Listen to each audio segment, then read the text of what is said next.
Assalamu alaikum 6th class, how are you? Today is our 17th online lecture of intensive course in English. Now open your books and go to the page number 64. Page number 64. Hope so you have opened the page.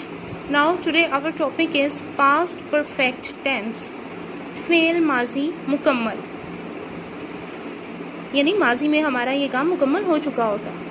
Urdu में मैं आपको पहले इसकी पहचान बताऊंगी। I am going to define the structure of past perfect tense, so it's my humble request to listen to me carefully. Past perfect tense Urdu में इसकी पहचान ये है कि जुमले के आखिर में चुका था, चुकी थी, चुके थे वगैरह आता है। जैसे अम्मी कपड़े धो चुकी थी, यानी वो काम पास्ट में मुकम्मल हो चुका है। इसको दूसरी तरह से भी हम ले सकते हैं। एग्जाम्पल एक ने के साथ आ जाती है, जुमले में नून बढ़िए ने आ जाता है। जैसे अम्मी ने कपड़े धो लिए थे, ठीक है। अब दोनों सेंटेंसेस देखें, अम्मी कपड़े धो चुकी थी, अम्मी ने कपड़े धो लिए थे, बात एक ही है। तो ये पास्ट परफेक्ट टेंस है। इंग्लिश में इसका स्ट्रक्चर, इसमें हेल्पिंग वर्ब यूज होता है हैड, और हैड के साथ हम थर्ड फॉर्म ऑफ वर्ब लगाते हैं। हैड के साथ थर्ड फॉर्म ऑफ वर्ब लगाते हैं। जैसे एग्जाम्पल जो मैंने अभी बोली, अम्मी कपड़े धो चुकी थी, mother had washed, third form washed the clothes.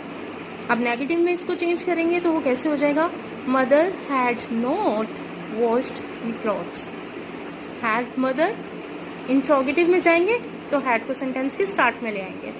Mother had mother washed the clothes question mark. Okay, ये हम लोगों का था पास्ट परफेक्ट टेंस। बेसिक चीजें क्या है, इसमें हैड यूज होता है और थर्ड फॉर्म ऑफ वर्ब इस्तेमाल करते हैं। Now look at these two sentences.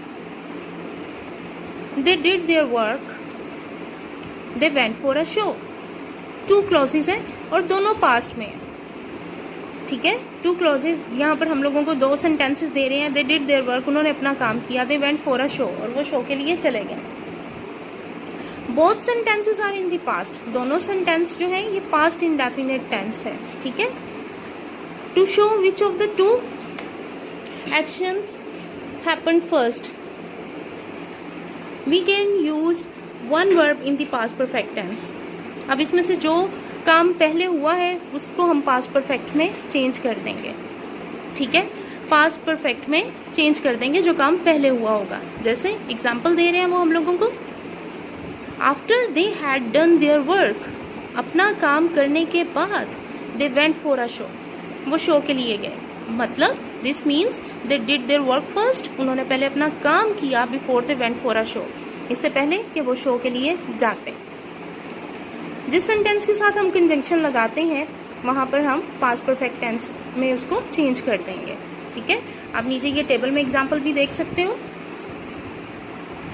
Now you can see the example in the table. After my sister had done her homework, she went out. मेरी बहन अपना काम मुकम्मल करने के बाद बाहर गई। अब आप ये देखें, जो काम पहले हुआ है उसके साथ हमने कंजंक्शन लगाई और पास्ट परफेक्ट टेंस यूज किया, और दूसरा हमने पास्ट इंडेफिनिट में ही रहने दिया है, ठीक है। जो काम पहले हुआ होगा, जो काम पहले मुकम्मल हुआ, उसमें हमने पास्ट परफेक्ट टेंस को इस्तेमाल करना है। अब आप नीचे वाले टेबल में भी देख सकते हैं, ये बाकी एग्जाम्पल आप खुद से रीड आउट कीजिएगा। Mister Lee went for a show, mister Lee show के लिए गए। After he had taken his dinner, अब ये देखें डिनर करने के बाद, यानी पहला काम कौन सा मुकम्मल हुआ, उन्होंने डिनर किया। पहले उन्होंने डिनर किया, after he had taken his dinner, अपना डिनर करने के बाद mister Lee went for a show, mister Lee show के लिए गए। होप सो क्लियर हो गया होगा। जो काम पहले मुकम्मल हुआ है उसमें हमने पास्ट परफेक्ट लगाना है और दूसरे टेंस को हमने पास्ट इंडेफिनिट में ही रहने देना है। Now come on the next page, page number 65। Students अपनी पेंसिल्स अपने हाथ में रखें, पेंसिल शॉर्प करें और मेरे साथ साथ आप इसको प्यारी प्यारी हैंड राइटिंग में सॉल्व करेंगे, ठीक है। Now read the question carefully. Rewrite the following sentences so that one verb in the past perfect tense. अब वही पैटर्न जो मैंने अभी आपको समझाया है वो यहाँ पर चलेगा. आपने इन सेंटेंसेस को दोबारा लिखना है और एक टेंस को आपने पास्ट परफेक्ट टेंस में चेंज करना है. Now look at the example first. Example, we arrived at school. हम स्कूल पहुँचे. द बेल रैंग, घंटी बजी. अब हम क्या करेंगे, जो एक्शन फर्स्ट में मुकम्मल हुआ है उसके साथ कंजंक्शन लगाएंगे और पास्ट परफेक्ट टेंस के वर्ब लगाएंगे. ठीक है, तो अब आप यहाँ देख सकते हैं, after we had arrived at school the bell rang. School पहुँचने के बाद, हमारे स्कूल पहुँचने के बाद घंटी बजी.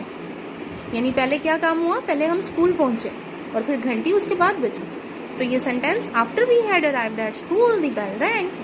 Now look at the sentence number 2. I broke the vase. Mother returned home.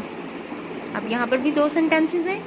जो काम पहले हुआ उसके साथ हम कंजंक्शन और पास्ट परफेक्ट टेंस लगाएंगे.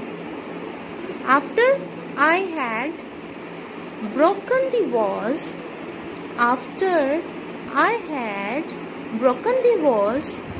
Mother, कोमा के बाद मदर का M स्मॉल लेटर में ही आएगा. ठीक है. Mother returned home. After I had broken the vase, mother returned home. मेरे गुलदान तोड़ने के बाद अम्मी जान घर वापस आई. तो पहले कौन सा काम हुआ, पहले गुलदान टूटा फिर अम्मी जान आई. Now you can see the sentence number 3. The girl made a call. The ambulance arrived. अब यहाँ पर कौन सा काम पहले हुआ, लड़की ने पहले कॉल की. तो हम यहाँ कंजंक्शन लगाएंगे पहले. After the girl had made a call. After the girl had made a call, the ambulance arrived. यानी लड़की के कॉल करने के बाद एम्बुलेंस आई. पहले क्या काम हुआ, लड़की ने कॉल की. The game started. The rain fell. After the game had started,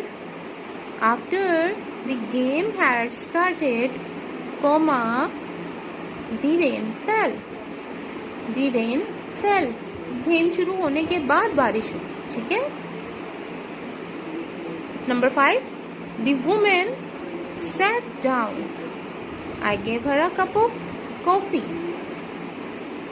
After the woman had sat down, औरत के बैठने के बाद I gave her a cup of, coffee आएगा यहाँ पर, मैंने टी लिख दिया mistakenly.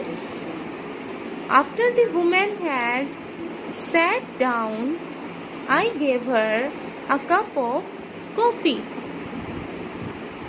The principal walked around the school. The students kept quiet. अब इसको भी हम चेंज करेंगे. After the principal had walked round the school. After the principal had walked round the school, the students kept quiet. The students kept quiet. Now look at the sentence number 7. The man fed the dog. It stopped barking. अब पहले action कौन सा हुआ, पहले आदमी dog को खाना देगा, फिर उसके बाद वो भौंकना बंद कर देगा. ठीक है. After the man, यहाँ पे man आएगा. After the man had fed the dog, it stopped barking. It stopped barking. अब हम अपने अगले पार्ट पर आ जाते हैं. Put one verb in the simple past tense. वही पैटर्न चलेगा हम लोगों का कि हम एक वर्ब को सिंपल पास्ट टेंस में रखेंगे और दूसरे को पास्ट परफेक्ट टेंस में. ठीक है, मेरे साथ साथ फिल कीजिए इसको. When we had finished. When we had finished. We go की सेकंड फॉर्म क्या आ जाएगी, went home. अब देखिए, एक को जब हमने अपना काम खत्म कर लिया, we went home, हम घर चले गए. ठीक है, जो काम पहले हुआ होगा, जो काम पहले होता है उसके साथ हम पास्ट परफेक्ट टेंस लगाएंगे और दूसरा सिंपल पास्ट टेंस में ही रहेगा. अब आप ये देखें, सोसन डैश द ड्रेस. बाय की सेकंड फॉर्म क्या आ जाएगी, बॉट. सोसन ने ड्रेस खरीदा. आफ्टर, अब ये देखें कंजंक्शन को सेकंड सेंटेंस के साथ लग रही है. ठीक है, आफ्टर शी हैड ट्राई की थर्ड फॉर्म लग जाएगी tried. After she had tried it यानी पहले उसने ट्राई किया, उसके बाद उसने ड्रेस खरीदा। ठीक है, कंजंक्शन भी उसके साथ आ गया और उस टेंस को यानी जो काम पहले हुआ है हमने उसको पास्ट परफेक्ट में चेंज कर दिया और दूसरा सेंटेंस हमने सिंपल पास्ट टेंस में रहने दिया। पहले उसने ड्रेस ट्राई किया, उसके बाद खरीदा, तो फिर ये सेंटेंस हो जाएगा Susan bought the dress after she had tried it on. Now look at sentence number 3। when the farmer dashed his work he dashed down। तो क्या होगा, पहले किसान अपना काम खत्म करेगा उसके बाद आराम करेगा, तो हम यहाँ पर क्या करेंगे, when the farmer had done his work, had done do की third form, when the farmer had done his work he sat down, he sat down। she dash से की सेकंड फॉर्म आ जाएगी said, she said that her sister dashed away, that her sister had gone away, that her sister had gone away। मेरे पास यहाँ पर space नहीं थी इसलिए मैंने उसको वहाँ पर लिख दिया, that her sister had gone away। we see, we saw हमने देखा, simple past tense, we saw that the elephant had destroyed, the elephants had destroyed। the woman said that she had dropped her purse, that she had dropped her purse। औरत ने कहा कि वो अपना purse फेंक चुकी थी। पहले काम यानी पर्स फेंकने के बाद उसने बताया ना, तो इसलिए यहाँ पर हम पास्ट परफेक्ट टेंस यूज कर रहे हैं। मिसिस एंग डैश थिंक की सेकंड फॉर्म आ जाएगी thought. Mrs Ang thought THOUGHT that you had gone, go की third form gone, go went gone. Okay, third form क्या है गो की, gone. Mrs Ang thought that you had gone कि तुम जा चुके थे। अब नेक्स्ट हम आ जाते हैं